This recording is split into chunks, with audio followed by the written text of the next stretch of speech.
નમસ્કાર વિદ્યાર્થી મિત્રો, ગયા લેક્ચરમાં આપણે ઉદાહરણના દાખલાઓ જોઈ ગયા. હવે એથી આગળ વધીએ તો સ્વાધ્યાય 7.3 એનું એક્ઝામ્પલ નંબર 1 જોઈએ. 1 થી 9 અંકોનો ઉપયોગ કરીને 3 અંકોની કેટલી સંખ્યાઓ બનાવી શકાય? અંકોના પુનરાવર્તન સિવાય. અંકોનું પુનરાવર્તન કરવાનું નથી. તો હવે આપણે અહીંયા જોઈએ કે 1 થી 9 એટલે કે 9 અંકોનો ઉપયોગ કરવાનો. એમાં 0 તો શૂન્ય નથી. શૂન્ય નથી માટે તો ગણતરી સરળ થઈ જાય. હવે તો 1 થી 9 તો 1 થી 9 અંકોનો ઉપયોગ એટલે કે 9 અંકોનો ઉપયોગ કરીને 3 અંકોની આપણે સંખ્યાઓ બનાવી હોય તો અહીં 1 થી 9 એટલે કે 9 અંકોના 9 ભિન્ન અંકોના ઉપયોગથી 3 અંકોની સંખ્યાઓ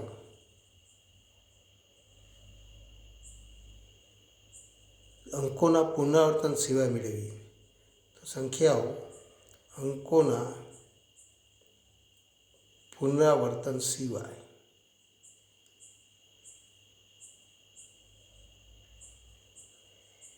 (9p) તો 3 મળે.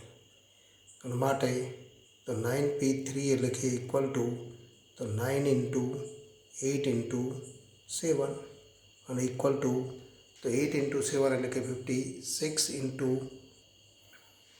ઇક્વલ ટુ 8 × 7 એટલે કે 56 × 9 તો 560 - 56 એટલે કે 504 તો ઇક્વલ ટુ 504. તો આટલી સંખ્યાઓ મળે એમ આપણે કહી શકીએ.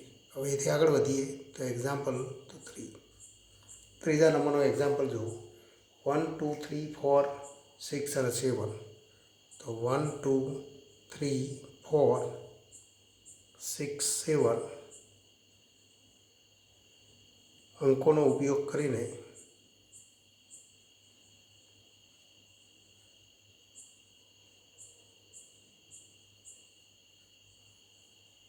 3 અંકોની કેટલી યુગ્મ સંખ્યાઓ બને?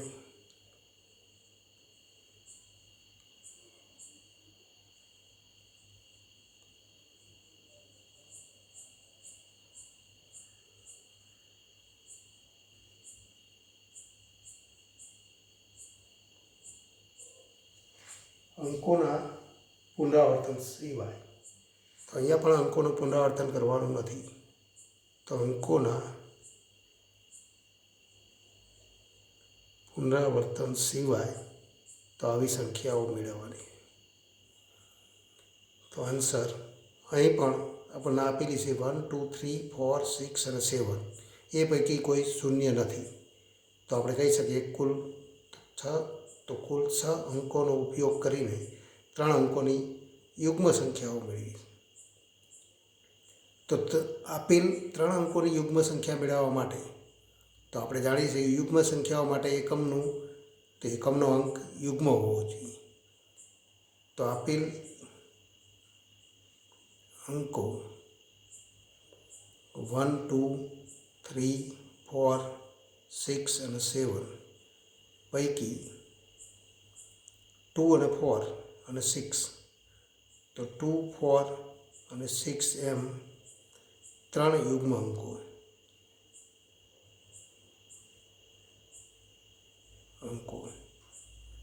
માટે તો 3 અંકોની યુગ્મ સંખ્યાનું એકમનું સ્થાન તો 3 અંકોની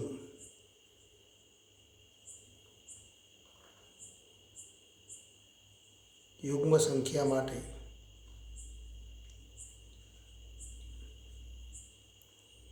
એકમનો અંક યુગ્મ હોય. તેથી તો આપણે કહી શકીએ કે એકમનું સ્થાન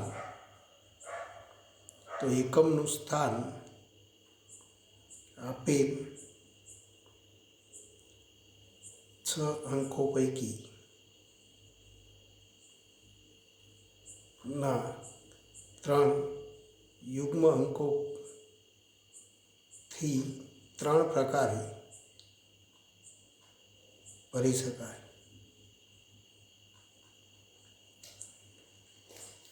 તો હવે આપણે જોઈએ તો ત્યારબાદ તો દશક અને શતકનું સ્થાન. તો શતકનું સ્થાન પ્રથમ આપણે ગણતરી કરીશું, કારણ કે એકમના સ્થાન માટે આપણને તો જે વિકલ્પ હતો યુગ્મ અંક હોવો જોઈએ, તો યુગ્મ અંક આપણે તો પસંદ કરી દીધો. હવે તો ત્યારબાદ શતકનું સ્થાન. તો શતકના સ્થાન માટે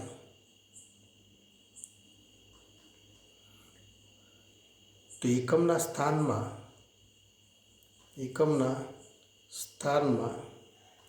પસંદ થયેલ યુગ્મ અંક સિવાયના બાકીના 5 અંકો તો અંકોથી 5 પ્રકારે ભરી શકાય. તથા તે જ રીતે તો દશકનું સ્થાન બાકીના 4 અંકો પૈકી, એટલે કે અગાઉ 2 અંકો આપણે પસંદ કરી ચૂક્યા છે, અંકોનું પુનરાવર્તન કરવાનું નથી, માટે એ સિવાયના અંકો આપણે પસંદ કરવા પડે, તો 4 અંકો દ્વારા 4 પ્રકારે ભરી શકાય. અને માટે આપણે કહી શકીએ તો ગુણાકારના નિયમથી અથવા ગણતરીના મૂળભૂત સિદ્ધાંતથી તો નિયમથી મળતી કુલ યુગ્મ સંખ્યાઓ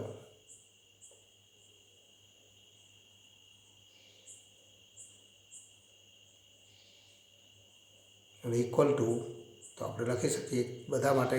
તો આપણે તો પ્રકારો મેળવી દીધા. એકમના સ્થાન માટે તો 3 પ્રકારો, અને તો શતકના સ્થાન માટે 5 અને દશકના સ્થાન માટે 4. તો 5 × 4 તો આપણે લખી શકીએ × 3 અને ઇક્વલ ટુ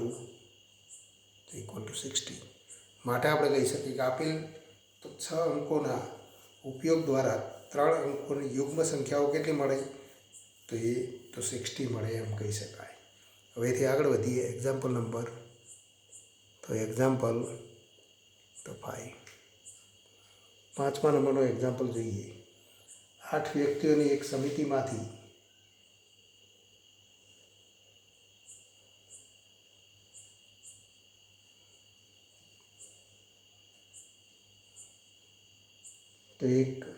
સમિતિમાંથી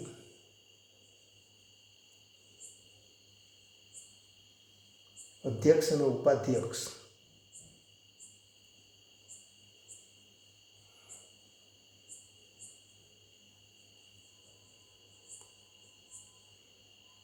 કેટલા પ્રકારે પસંદ કરી શકાય.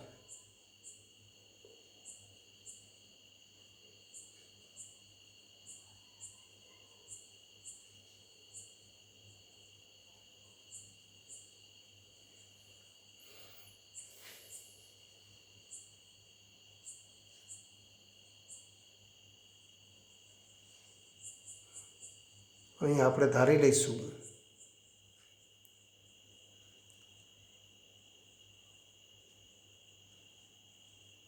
કે કોઈ પણ વ્યક્તિ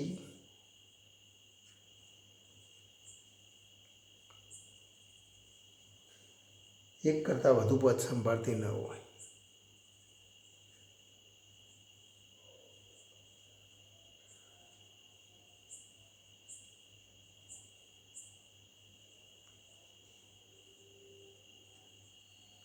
એનો અર્થ કે અહીં આપણે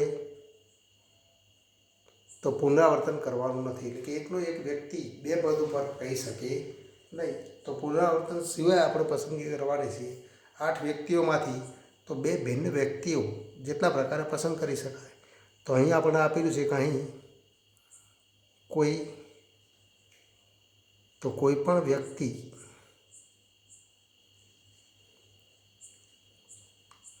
એક કરતાં વધુ પદ સંભાળતી ન હોય એટલે કે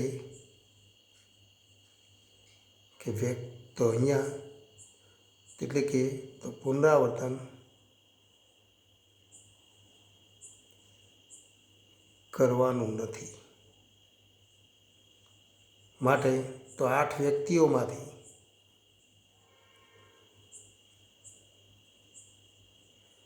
2 પદ માટે તો આપેલ 2 પદ માટે 2 વ્યક્તિ પસંદ કરવી પડે. માટે આપણે કહી શકીએ કે અધ્યક્ષ અને ઉપાધ્યક્ષ આ 2 પદ માટે તો અધ્યક્ષ અને ઉપાધ્યક્ષની પસંદગી તો કુલ તો 8p2 પ્રકારે કરી શકાય. તો 2 પદ માટે 2 વ્યક્તિની પસંદગી આપણે કરવી પડે. તો 8 વ્યક્તિઓમાંથી 2 વ્યક્તિઓની પસંદગી આપણે કરી શકીએ 8p2 અને ઇક્વલ ટુ 8 × 7 અને ઇક્વલ ટુ 56. તો એક વ્યક્તિ તો એમાંથી તો એક વ્યક્તિ અધ્યક્ષ હોય તો બીજો ઉપાધ્યક્ષ હોય, એને ઉલટાઈ પણ શકાય. એટલે કે કુલ તો 56 પ્રકારે પસંદગી થઈ શકે. તો કુલ તો 56 રીતે આપણે પસંદગી કરી શકીએ. એથી આગળ વધીએ તો એક્ઝામ્પલ નંબર તો 7મા નંબરનો એક્ઝામ્પલ જો number 1 5pr equal to 2 × 6pr - 1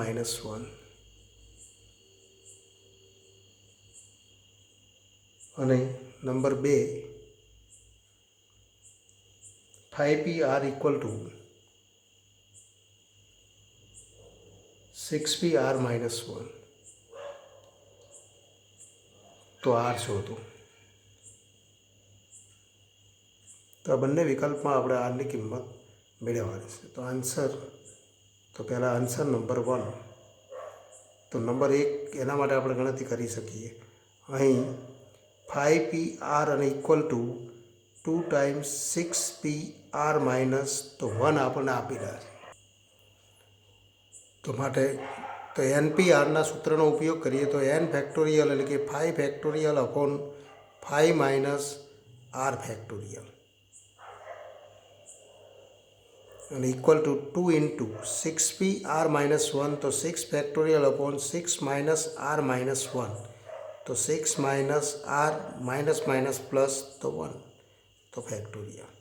તો NPR equal to n factorial upon n - r factorial. તો એ સૂત્રનો ઉપયોગ કરીને ગણતરી કરીએ તો 5 ફેક્ટોરિયલ અપોન 5 - r ફેક્ટોરિયલ અને ઇક્વલ ટુ 2 × 6 ફેક્ટોરિયલ એટલે કે તો 6 × 5 ફેક્ટોરિયલ આપણે લખી શકીએ અને 6 + 1 7 - r ફેક્ટોરિયલ તો 7 - r ફેક્ટોરિયલ. તો આ સ્વરૂપે આપણે તો લખી શકીએ. 5 ફેક્ટોરિયલ બંને બાજુ તો કેન્સલ અને માટે તો ફરી આપણે લખી શકીએ 7 - r factorial upon 5 - r factorial. તો 7 - r factorial upon 5 - r factorial અને ઇક્વલ ટુ 6 × 2 એટલે કે 12. પણ 7 - r ફેક્ટોરિયલ 5 - r ફેક્ટોરિયલ કરતાં તો 5 - r કરતાં 7 - r મોટું. માટે તો 7 - r ફેક્ટોરિયલ 5 - r ફેક્ટોરિયલ સ્વરૂપે લખી શકાય.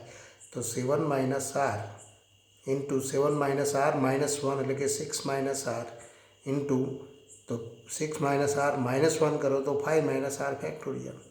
તો 5 - r ફેક્ટોરિયલ અપોન તો ફેક્ટોરિયલના ગુણધર્મથી તો 5 - r ફેક્ટોરિયલ અને equal to 12. 5 - r factorial cancel. તો આપણને આવું સ્વરૂપ મળે ને આ સ્વરૂપ મળે તો હવે તો આનું 2 રીતે આપણે તો અગાઉ જોઈ ગયા એ પ્રમાણે 2 રીતે ઉકેલ મેળવી શકાય. તો ઇક્વલ ટુ તો 3 × 4 એટલે કે 12 અને ઇક્વલ ટુ -3 × -4 તો 2 રીતે ગણતરી કરી શકાય. બંનેમાંથી તો જે પણ રીત અનુકૂળ આવે એટલે કે બીજી રીત છે તો આનો ગુણાકાર કરી દો તો 7 × 6 એટલે કે તો 42 -7r -6r तो -13 into R minus minus plus तो आर स्क्वेर અને ઇક્વલ ટુ 12 તો દ્વિઘાત સમીકરણ મળે ફરી તો આર સ્ક્વેર -13 ઇન્ટુ આર 42 -12 કરો તો પ્લસ તો 30 અને ઇક્વલ ટુ 0 ફરી તો 13ના તો અવયવ મેળવો અને એવા અવયવ મેળવો કે જેથી તો આપણને તો આ મધ્યમ પદનો તો તફાવત આપણને મળી શકે તો 13 માટે તેના અવયવ મેળવીને આપણે ગણતરી કરીએ તો માટે તો બે અવયવ મળશે માટે 10 ઇન્ટુ 3 એટલે કે 30 તો આર -10 ઇન્ટુ આર -3 અને ઇક્વલ ટુ 0 માટે આર ઇક્વલ ટુ 10 અથવા આર ઇક્વલ ટુ 3 તો આરની બે કિંમતો મળે 10 અથવા 3 પરંતુ આપણે જાણીએ છીએ કે આર તો લેસ ધેન તો R less than equal to N પણ એનની કિંમત 5 છે તો માટે આપણે કહી શકીએ પરંતુ R less than equal to N equal to 5 માટે આપણે કહી શકીએ કે આર ઇક્વલ ટુ 10 એ માગેલ કિંમત છે માટે તો આર ઇક્વલ ટુ 10 એ માગેલ તો કિંમત થાય તો અહીંયા આર 3 ન હોઈ શકે કારણ કે આરની કિંમત તો R less than equal to N તો 5 માટે 10 ન હોઈ શકે તો આરની કિંમત તો 3 મળે આર ઇક્વલ ટુ 10 નહીં પણ 3 તો આર ઇક્વલ ટુ તો 3 મળે તો આરની કિંમત 5 અથવા 5થી નાની જ હોવી જોઈએ માટે તો આર ઇક્વલ ટુ 3 એ માગેલ કિંમત છે આપણે લખી શકીએ કે માટે તો આર ઇક્વલ ટુ 3 એ માગેલ કિંમત છે તો આર ઇક્વલ ટુ 3 એ માગેલ કિંમત થાય કારણ કે આરનું મૂલ્ય 5 અથવા 5થી નાનું જ હોઈ શકે એ 5થી મોટું ન હોઈ શકે તો આર ઇક્વલ ટુ 10 એ માગેલ કિંમત થઈ શકે નહીં તો આર ઇક્વલ ટુ 3 એ માગેલ તો કિંમત છે તો ફરી તો નંબર 2 આપણે જોઈએ કે અહીં તો 5pr અને equal to 6 times 6pr -1 6pr -1 6 time નહીં પણ 6pr -1 પણ 5pr ઇક્વલ ટુ તો 5 factorial upon 5 minus R factorial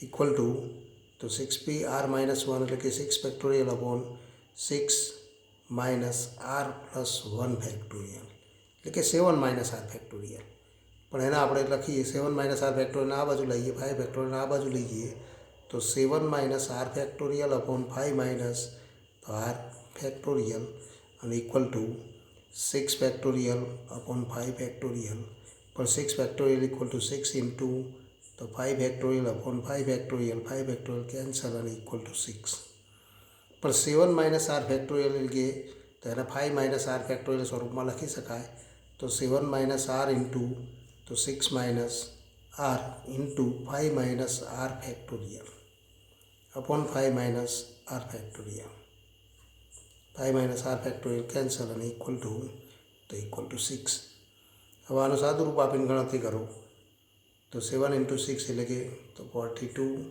minus 6r minus 7r equal to તો 13r પ્લસ આર સ્ક્વેર અને ઇક્વલ ટુ 6 માટે તો r square minus 13 into r plus 42 minus તો 6 કરો અને ઇક્વલ ટુ તો 30 તો 6 तो प्लस 36 અને ઇક્વલ ટુ 0 માટે તો ફરી 36ના બે અવયવ તો મેળવો કે જેથી તો -13 આપણને કિંમત મળે તો 9 અને 4 એટલે કે r -9 ઇન્ટુ r -4 અને ઇક્વલ ટુ 0 માટે r ઇક્વલ ટુ 9 અથવા r ઇક્વલ ટુ 4 પરંતુ आर लेस धैन इक्वल टू 5 એટલે કે n તો n ઇક્વલ ટુ npr સ્વરૂપ હોય ત્યારે n ની કિંમત 5 છે તો 5 અથવા 5થી નાનો જ હોઈ શકે માટે r ઇક્વલ ટુ 4 એ માગેલ તો કિંમત છે r is not equal to 9 r એ 9 હોઈ શકે નહીં હવે એથી આગળ વધીએ તો એક્ઝામ્પલ નંબર 9 મંડે શબ્દના મૂળાક્ષરનો ઉપયોગ કરી તો હવે આગળ વધીએ એક્ઝામ્પલ નંબર 9 મંડે શબ્દના મૂળાક્ષરોનો ઉપયોગ કરી પુનરાવર્તન સિવાય અર્થસભર કે અર્થરહિત કેટલા શબ્દો નીચેના વિકલ્પ અનુસાર મેળવી શકાય? તો પહેલો વિકલ્પ, કોઈપણ 4 મૂળાક્ષરો સાથે લેતા. તો આન્સર નંબર 1. તો મંડે શબ્દના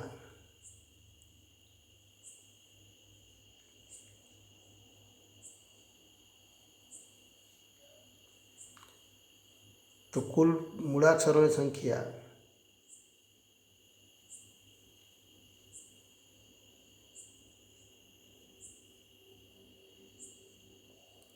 6 છે.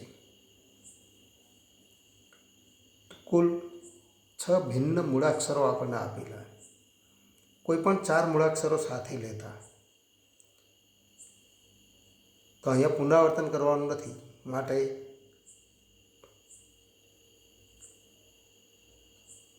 જેનાથી તો 4 મૂળાક્ષરો એક સાથે લેતા. તો પુનરાવર્તન સિવાય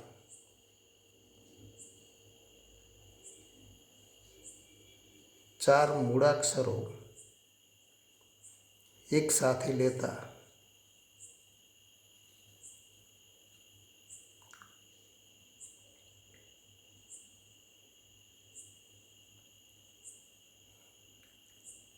મળતા શબ્દોની સંખ્યા. તો મળતા શબ્દોની સંખ્યા અને ઇક્વલ ટુ આપણે લખી શકીએ 6p4 અને ઇક્વલ ટુ 6 ઇન્ટુ તો 6 ઇન્ટુ 5 ઇન્ટુ તો 4 ઇન્ટુ 3 અને ઇક્વલ ટુ તો આનો ગુણાકાર કરી દો. 6 ઇન્ટુ 5 એટલે કે 30 અને 4 ઇન્ટુ 3 એટલે કે 12, 12 ઇન્ટુ 30 એટલે કે 300 તો 60. તો કુલ આટલા શબ્દો બને, કારણ કે મંડે શબ્દના બધા જ મૂળાક્ષરો ભિન્ન અને તો 4 મૂળાક્ષરો એક સાથે લઈએ તો એનાથી મળતા શબ્દો આપણે મેળવ્યા છે, પણ ભિન્ન તો ભિન્ન તો મૂળાક્ષરો ધરાવતો શબ્દ અને એટલે કે એમાં પુનરાવર્તન કરવાનું નથી. તો 6p4 એટલા આપણને તો મૂળાક્ષર તો એટલા શબ્દો મળે. નંબર 2 તો આન્સર નંબર 2. તો બીજા નંબરનો આન્સર જોઈએ, બધા જ મૂળાક્ષરો એક સાથે લેતા. તો મંડે શબ્દના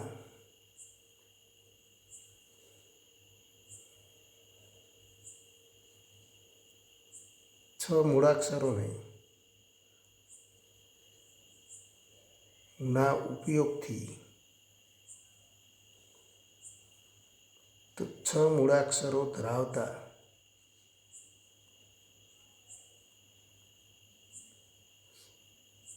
તો શબ્દોની સંખ્યા કેટલી મળે? તો ઇક્વલ ટુ 6p6 અને ઇક્વલ ટુ તો 6 ફેક્ટોરિયલ અને ઇક્વલ ટુ તો 6 into 5 into 4 into 3 into 2 into 1 અથવા 1 into 2 into 3 into 4 into 5 into 6. તો એનો ગુણાકાર કરી દો તો 2 ઇન્ટુ 3 6 ઇન્ટુ 4 તો 24 ઇન્ટુ 5 તો 100 તો 20 ઇન્ટુ 6 એટલે કે તો 700 તો 20. નંબર 3, પ્રથમ મૂળાક્ષર સ્વર હોય તો મંડે શબ્દમાં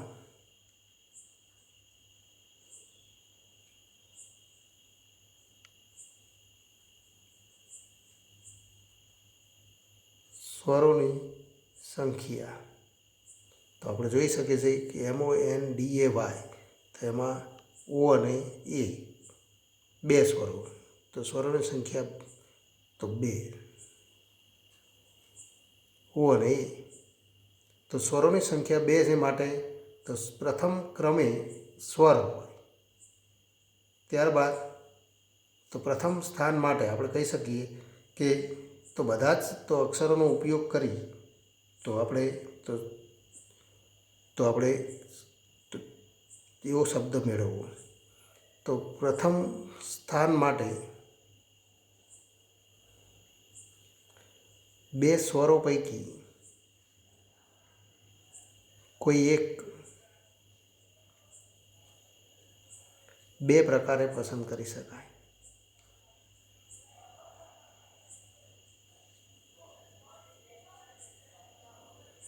એટલે કે પ્રથમ સ્થાન બે પ્રકારે ભરી શકાય. બાકીના 5 તો અક્ષરો ને તો બાકીના 5 અક્ષરો એટલે કે તો બે સ્વરો પૈકી એક સ્વર પ્રથમ સ્થાનમાં આપણે પસંદ કરેલું, પણ બાકીના 5 તો અક્ષરો એટલે કે તો કોઈ એક સ્વર પસંદ કરેલું જુઓ તો એ સિવાયના બાકીના 5 અક્ષરોને તો બાકીના 5 સ્થાનમાં 5p5 અને ઇક્વલ ટુ તો 5 ફેક્ટોરિયલ પ્રકારે તો ગોઠવી શકાય. માટે ગુણાકારના સિદ્ધાંતથી આપણે કહી શકીએ કે મળતા તો શબ્દોની સંખ્યા, કયા શબ્દો કે જેમાં પ્રથમ સ્થાનમાં સ્વર હોય તેવા શબ્દોની સંખ્યા તો આપણે લખી શકીએ 2 ઇન્ટુ તો 5 ફેક્ટોરિયલ મળે, અને 2 ઇન્ટુ 5 ફેક્ટોરિયલ એટલે કે 2 ઇન્ટુ 5 ફેક્ટોરિયલ એટલે કે 120 અને ઇક્વલ ટુ 240 તો 240 શબ્દ મળે એમ આપણે કહી શકીએ. તો અહીંયા આપણે જોઈએ પરમ્યુટેશન શબ્દના બધા જ શબ્દના મૂળાક્ષરોની ગોઠવણી કેટલા પ્રકારે નીચેના વિકલ્પમાં કરી શકાય. તો પરમ્યુટેશન શબ્દના કુલ અક્ષરો 12 અક્ષરો, એ 12 અક્ષરો પૈકી તો બધા જ અક્ષરો ભિન્ન નથી, એમાં કેટલાક અક્ષરો એકથી વધુ વખત છે. તો કયા અક્ષરો એકથી વધુ વખત છે તો એ આપણે જોઈએ તો ટી તો 2 વખત છે.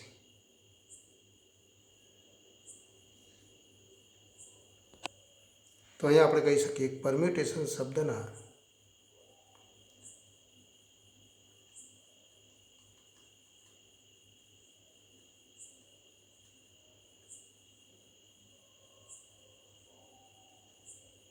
બાર મૂળાક્ષરો પૈકી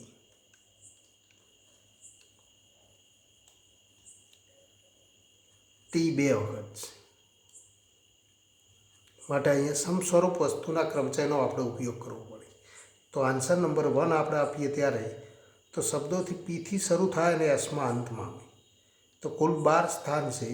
12 અક્ષરોમાં પ્રથમ સ્થાન અને અંતિમ સ્થાન અહીંયા નિશ્ચિત છે. તો 12 સ્થાન છે એમાં પ્રથમ સ્થાને પી અને અંતિમ સ્થાને એસ. બાકીના તો 10 સ્થાન છે. તો બાકીના 10 સ્થાન આપણે અહીંયા દર્શાવવા હોય તો આ પ્રમાણે આપણે દર્શાવી શકીએ. તો બાકીના 10 સ્થાન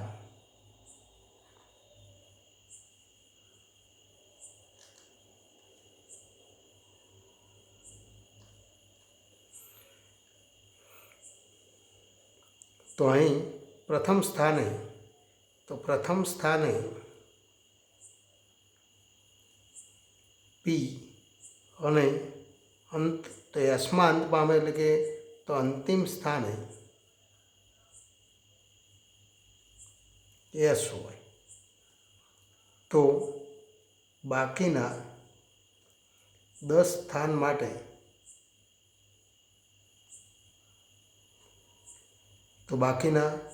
તો બાકીના મૂળાક્ષરો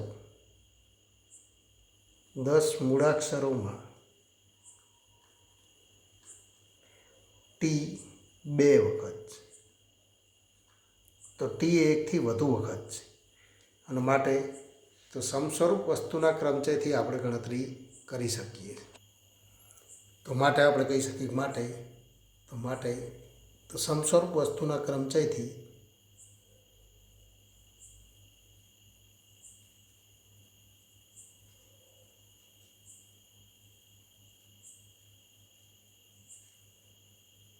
માગેલ પ્રકારના શબ્દો એટલે કે શબ્દ પીથી શરૂ થાય અને એસમાં અંત પામે, પીથી શરૂ થાય અને એસમાં અંત પામે તેવા શબ્દોની સંખ્યા ઇક્વલ ટુ આપણે લખી શકીએ બાકીના 10 સ્થાનમાં જો બધા જ અક્ષરો ભિન્ન હોય તો 10 ફેક્ટોરિયલ, તો એટલા ભિન્ન પ્રકારો મળે. પણ એ પૈકી ટી એ 2 વખત છે માટે તો 10 ફેક્ટોરિયલ અપોન 2 ફેક્ટોરિયલ અને ઇક્વલ ટુ તો 10 ફેક્ટોરિયલ અપોન 2 એટલે કે 10 ઇન્ટુ 8 ઇન્ટુ તો 9 into 8 into 7 into 6 into 5 into 4 into 3 into 2 2 upon 2 2 cancel. તો બાકીના તો અક્ષરોનો ગુણાકાર તો બાકીના જે તો ગુણાકાર મળે છે એનો ગુણાકાર કરી દઈએ તો માગેલ તો સંખ્યા મળે.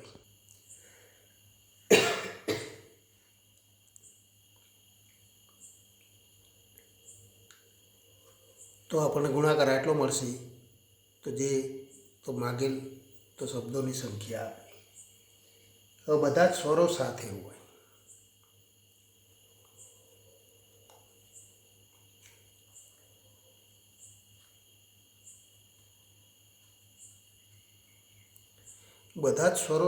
હોય એવા શબ્દ આપણે મેળવવા. પણ પરમ્યુટેશન શબ્દમાં તો સ્વરોની સંખ્યા આપણે મેળવીએ તો ઈ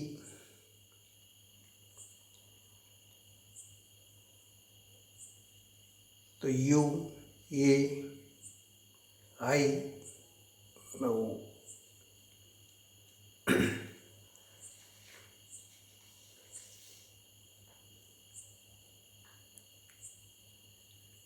તો 5 સ્વરો આપણે કહી શકીએ કે ઈ યુ એ આઈ અને ઉ. તો બધા જ સ્વરો 5 સ્વરો.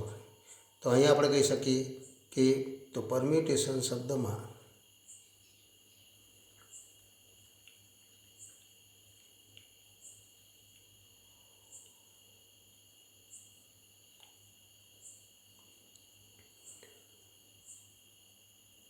પાંચ સ્વરો એ ઈ આઈ ઓ યુ તો બધા જ સ્વરો છે એટલે કે તો એ ઈ આઈ ઓ અને યુ આવેલ છે. તો આ શબ્દમાં 5 સ્વરો છે. 5 સ્વરો એક સાથે હોય તો આ 5 સ્વરોને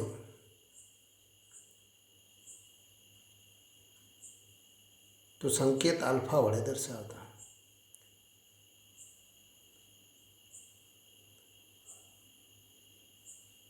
તથા તો બાકીના અક્ષરો પણ બાકીના કેટલા અક્ષરો તો પરમ્યુટેશન શબ્દમાં કુલ 12 મૂળાક્ષરો. તો બાકીના તો કેટલા મૂળાક્ષરો રહેશે 5 મૂળાક્ષરો તો સ્વરો છે. તો બાકીના અક્ષરો 7 પૈકી તો બાકીના 7 અક્ષરો એમ કુલ તો 7 અક્ષરોને એક આલ્ફા એટલે કુલ 8 અક્ષરો પૈકી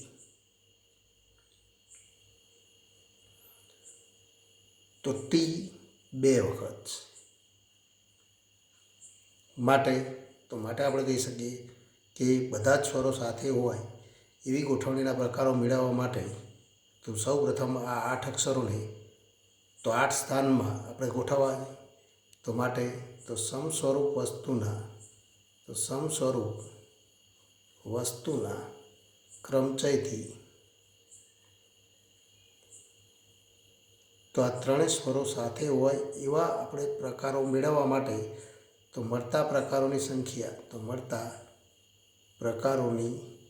સંખ્યા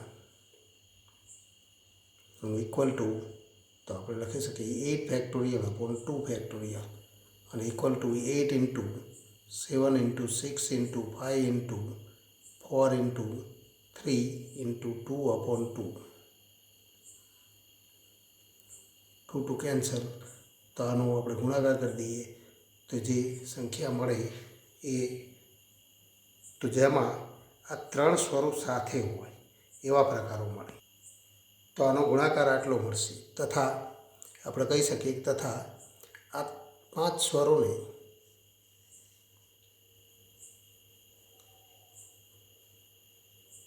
તો પાસેના 5 સ્થાનમાં તો 5p 5 અને ઇક્વલ ટુ તો 5 ફેક્ટોરિયલ પ્રકારે ગોઠવી શકાય.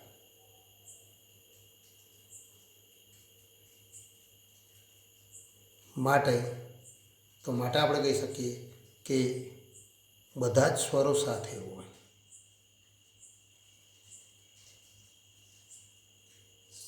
હોય, તેવી ગોઠવણીના પ્રકારો મેળવવા માટે તેવા પ્રકારોની તો કુલ સંખ્યા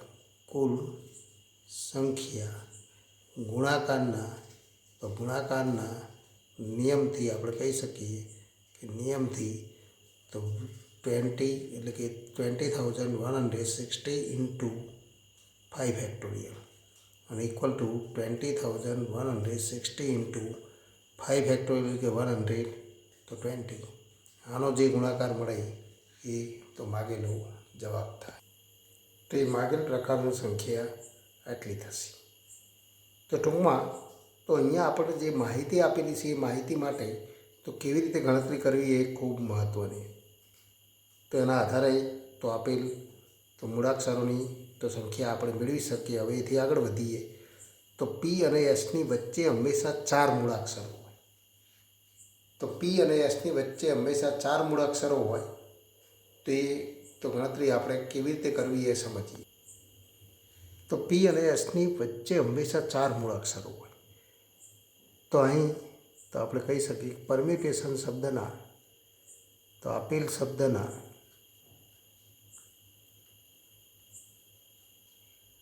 12 મૂળાક્ષરો પૈકી પી અને એસની વચ્ચે તો પી અને એસના સ્થાન માટે તો મૂળાક્ષરોના ક્રમ પ્રમાણે અનુક્રમે તો પહેલું સ્થાન જો પીનું આપણે લઈએ તો એસના સ્થાન માટે 5મું સ્થાન પસંદ કરી શકાય, અથવા તો 1 5 અથવા તો 2 6 અથવા તો 3 7 અથવા 4 8 અથવા તો 5 તો 9 અહીંયા 4 તો 1 5 2 6 3 7 1 અને 5 પહેલું અને 5મું સ્થાન, તો બીજું ત્રીજું ચોથું તો પહેલું અને 6ઠું સ્થાન થશે, બીજું અને 7મું સ્થાન. કારણ કે વચ્ચે 4 સ્થાન ખાલી હોવા જોઈએ. 4 મૂળાક્ષરો હોય તો પહેલું સ્થાન હોય તો 6ઠું સ્થાન, બીજું હોય તો 7મું, ત્રીજું હોય તો 8મું, ચોથું હોય તો 9મું, 5મું હોય તો 10મું. આ જ રીતે અથવા આપણે કહી શકીએ 6ઠું સ્થાન હોય તો 11મું, અથવા 7મું સ્થાન હોય તો 12મું. આ રીતે આપણે પસંદગી કરી શકીએ. તો સૌપ્રથમ આ રીતે આપણે સ્થાન પસંદ કરી શકીએ કે પહેલું 6ઠું, બીજું 7મું, ત્રીજું 8મું, ચોથું 9મું, એટલે કે કુલ તો આ પહેલો પ્રકાર, આ બીજો, ત્રીજો, ચોથો, 5મો, 6ઠ્ઠો અને 7મો 7 પ્રકારે એના સ્થાન પસંદ કરી શકાય. તો પહેલી ક્રિયા આ કરવી પડે. તો એમ 7 પ્રકારે સ્થાનની પસંદગી કરી શકાય.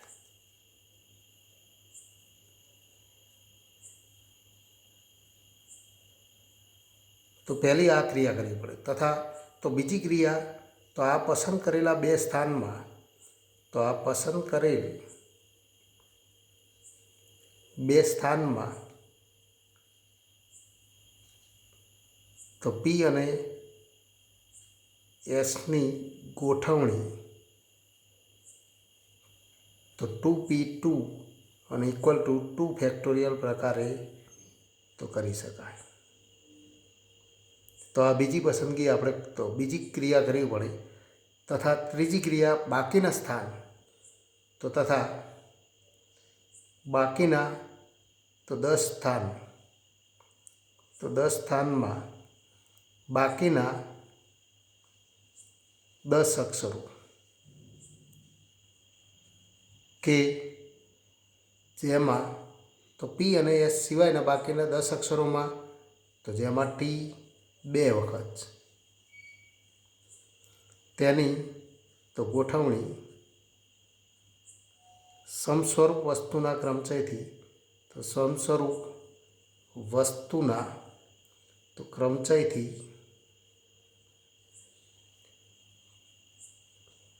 તો કેટલા પ્રકારે કરી શકાય તો 10 ફેક્ટોરિયલ અપોન 2 ફેક્ટોરિયલ તો એટલા પ્રકારે કરી શકાય અને ઇક્વલ ટુ તો હમણાં આપણે જોઈ ગયા હતા 10 ફેક્ટોરિયલ અપોન 2 ફેક્ટોરિયલ લખીએ તો 1814400 અને માટે તો ગુણાકારના સિદ્ધાંતથી મળતા કુલ પ્રકારોની સંખ્યા